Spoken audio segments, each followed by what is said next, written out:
Hello and welcome back. Today we've got another £200 worth of 10p's to have a hunt through, looking for the alphabet 10p's. Ideally, ones we haven't found already.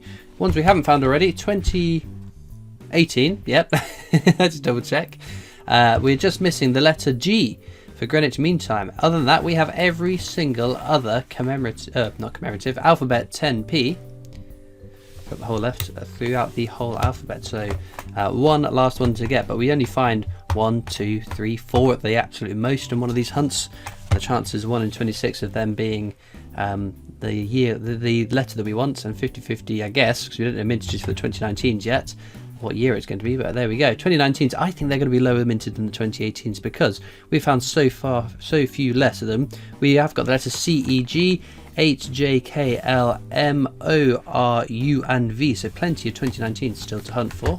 But without further ado, let's get into these coins. So let's jump into some questions then. So these are questions from my sealed £2 coin giveaway. So we finished off the RAF Silverproof coins, but we were going through those questions for the longest of times. But then again, we've got another 950 odd comments, some of which obviously aren't questions, that we'll be going through. So these are going to be a little bit more up to date, hopefully, than the previous giveaways. So, first question comes from Finn. He says, "Hi Christopher, my question is, how many Kew Gardens do you think are still in circulation?" That is such a tough question to answer. I think...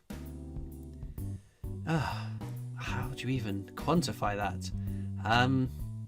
I think there's still some, obviously, because I found one in 2020. I know that other coin tubers have found some. I know that people messaged me saying that they found them. So there are a very small amount compared to lots of other coins, because A, there was a very low amount of them minted, and B, obviously you've got to factor in the fact that even people who aren't particularly interested in coins per se, chances are they do know what a Kew Gardens is.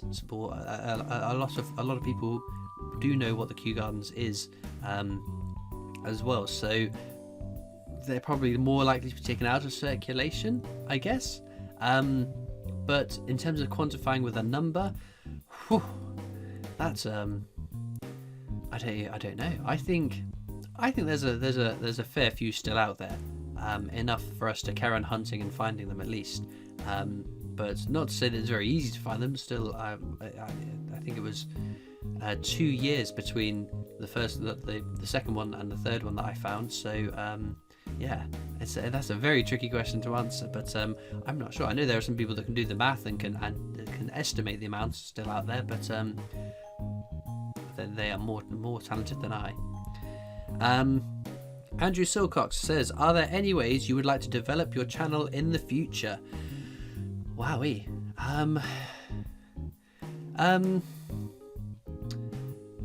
I guess so every now and again I'll get an idea for a video and think that'd be a really cool idea. So like with the world record penny hunt, like with the wish videos. So it's those kind of things will come to me in the weirdest of times, and I think, how can I best translate it into a video? To be fair, the sort of videos that I do, there aren't an awful lot I can do with them, in terms of the hunts, in terms of reviewing the new coins as they come out, working with other companies that make coins that I can work with and review and share with you guys. So yes, also constrained by my own lack of creativity and lack of technological and editing skills. I think I do a reasonable job with the videos that I do and edit, but they are not by any stretch of the imagination the most amazing videos out there on YouTube. So yes, I mean, what else can I do? I mean, coin related stuff, because lots of people ask me to do non-coin related things. People ask me to do vlogs, but I lead a very boring and sedentary life. The most exciting things I do are the videos I already record, and how interesting is it going to be to me to record myself recording videos? I don't think so. So I don't know if an idea comes to me, or if someone suggests ideas for videos. Lots of people have suggested getting coins from the Isle of Man, or going to some of the other territories in the UK to do coin hunts over there. But again, with the madness that's happened in 2020, but it's tricky. But equally, when I'm on holiday, I should be having time off rather than going on holiday to make more coin videos. There's a couple of like things I'd like to do, like the big coin conventions, is that, or exhibitions, like those kind of. I would love to go to some of them, and I know there's lots of other coin tubers and viewers that would like to come along, and it'd be nice to mingle with you guys again for those sorts of things. But that's probably something I would like to do going forwards. But yes, obviously, if they release new commemorative coins in a new denomination, 100% I'll start hunting through them, looking for them. That would be the holy grail of my sort of videos. If they start minting commemorative pound coins, you can bet I'll start getting pound coins and filling an extra slot in the week, or another 2 slots of the week, hunting through them for sure. Michael Smith says, absolutely love your work, please keep it going. I always watch. You started me collecting 2 years ago. I'm a pensioner and enjoy your coin show. Well done. Well, thank you very much. And that's one of the things that surprised me the most in terms of the demographics of the people that watch my videos. It's very evenly split all the way from 18 up to 65 in terms of the blocks, and it's fascinating to think that coin collecting is such an all-inclusive sort of hobby, and it's interesting to see as well the growth in other parts of the world. So obviously the primary viewership of my videos are UK viewers, but the growing sort of amount of American viewers, Australian viewers, Canadian viewers, and all the interesting parts of the world where people will tune in and watch from it's fascinating, and I think it's really, really cool. Because equally, I think it's cool watching other people hunting through coins, not just the guys that I've got to know in the UK, but the people in other parts of the world that get completely different kinds of coins. Watching those kind of hunts are really fascinating too. So coins that, and also the fact that coins that they'll find and they say, oh, that's a common one, like my Benjamin bunnies, they're kind of interesting to me because I've not seen them. I don't get a chance to see those that often. So, and equally, those people watching from other parts of the world probably look in on my videos or other CoinTuber videos, and I know we'll flick past the Sherlock Holmes because we've seen 80 bazillion of them, and they'll go, oh, that's a really cool coin, I really like that. So yeah, it's kind of neat. Gabriella Bennett says, hi Christopher, I have binged watched your £2 book 3 series recently from oldest to newest. Couldn't believe it watching number 65 and 66. Holy Toledo indeed. Thanks for all the content that you make. I'm also enjoying the community on Discord. My question is, if you could design a one-off coin NIFC with no restrictions at all, what would you do? E.g. different shape like a triangle coin or a 3D coin, purple coin, a new denomination like £7, anything allowed, anything goes. Wow. Ooh, well, there's so many options there. I guess. Well, my lucky number is 12, so maybe a £12 coin. Or we get a £12 12 pence coin. What shape? Oh, definitely an interesting shape. I like the idea of a triangular coin. 100% I'm on board with that. So triangular, £12 12 pence. And what design would I put on it?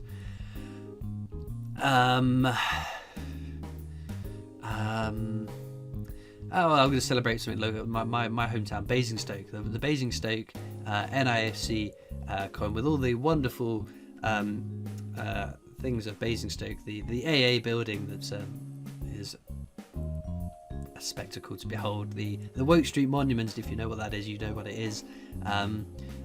What is Basingstoke famous for? Roundabouts. There's going to be roundabouts on there somewhere. Other than Milton Keynes, there is no other place in the UK with more roundabouts per square mile than Basingstoke. We are Donut City. Well, not city, but town, but there we go. So yeah, that's what we're doing. Andy O says, top giveaway, what's your favourite stamp?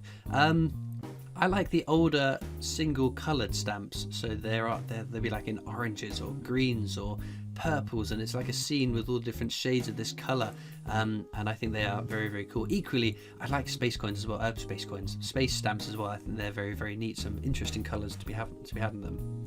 Curtis McIlroy says, hi Christopher, what is your favourite breakfast? So I very rarely eat breakfast. I would prefer to have the extra 10-15 minutes in bed rather than eat breakfast.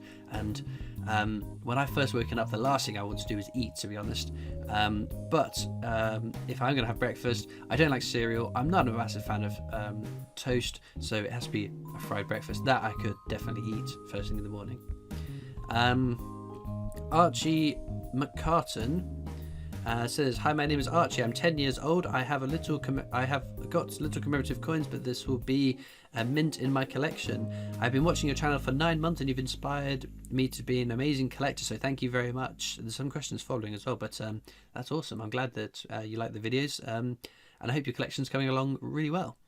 He also says, how do you make a bank account where you get your pounds and that? So I've got business accounts which allow me to take more coins out and pay more coins in. There is a fees involved with that, so it's not free, but think of the money people spend on their other hobbies. The money I spend is a drop in the ocean of how much collecting other hobbies and things cost.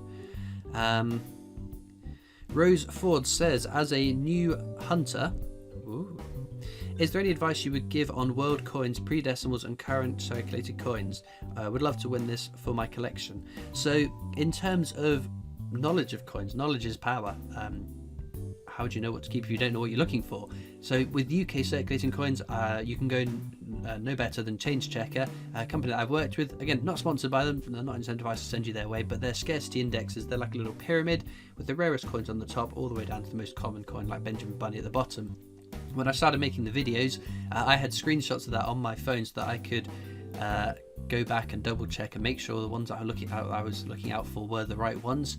And eventually, over time, you learn it. In terms of world coins, Numista, I 100% recommend Numista. It's amazing. It's a massive database, user-created information on coins to help you identify them, to help you log your collection on there, to find out what sort of scarcity the coins are. If you're struggling to identify a coin, there's an app called Coinoscope that you literally take a picture of the coin and it will match up normally to Numista, to be fair, and that has helped me a bazillion times. Equally, there's some great places that you can chat to other coin collectors, like my Discord server. You do have to be over 13 to join Discord. That's Discord's rules, not my rules. There's plenty of Facebook groups as well that you can go and ask questions, and there are plenty of lovely, friendly people who will be more than obliged to give you some information and help you out.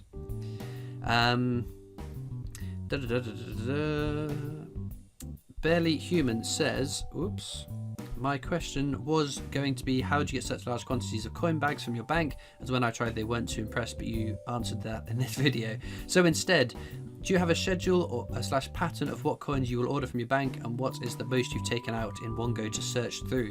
So yeah, I will take out a week's worth of coins per week. So it used to be £2,440 worth of coins every week, because I split it between the videos and the live streams. But I've stopped doing the live streams for the time being, so that I've got a bit of time for me to relax and recuperate, because I was burning myself out getting the videos out, doing the live streams, and then trying to have a bit of a social life myself. But the most I've taken out in one go, I can't think. The biggest hunt I've ever done is, I think I've done it twice now, is a £2,500 50p coin hunt. I think I did that in the live streams once, and I definitely did it for the video series, videos as well, which ended up being, I think it's like a 45-minute video, but it took 4.5 hours to record that video. And me being me, I sat down and I did it all in one go. I had very dirty hands by the end of it. It was unbelievable. But yes, generally speaking, I will record all my videos in terms of the £2, 10p's, 50p coin hunts. I'll record them in one big block, and then as and when I'll record these Q&As, and I'll record the world coin hunts, and then I'll record the review videos of new coins as and when they arrive. So I would say 2 or 3 days out of the week I will be recording, and I'll be editing in the evenings when I've got time as well. I try to get a bit ahead of myself, so that if I don't know, if one night I think, I'm so tired and I just need to slob out and watch TV, that I don't have to worry about it. I've got videos that are going to go up anyway. But yeah, so that I don't generally have a schedule or a pattern. I try to make sure I've got the coins all recorded by a Monday, so that I can bag them all up, and I stick my audio book on and drown out the sound of the whirring, droning noise of the machine. But prior to lockdown, I took out a fair amount. I think I ordered 3 times the amount I ordered a double and a half, order, whatever that adds up to, because obviously we're not going to be able to access coins during lockdown. So I future-proofed it in case of lockdown. So that was a fair amount of coins I got through for that. Annabelle Hughes says, "Hi Christopher, sorry about me spamming the comments section. This will be a really good addition if I win, because I'm not doing very well. £2 and they are coins I don't have." Well, there we go. The questions are, what's your favourite plant? I'm not a particularly green-fingered person. I could kill a spider plant. I don't know, I think something with interesting colours. A plant with interesting colours. She also asked, what's your cat's name? So my cat's called Wedge.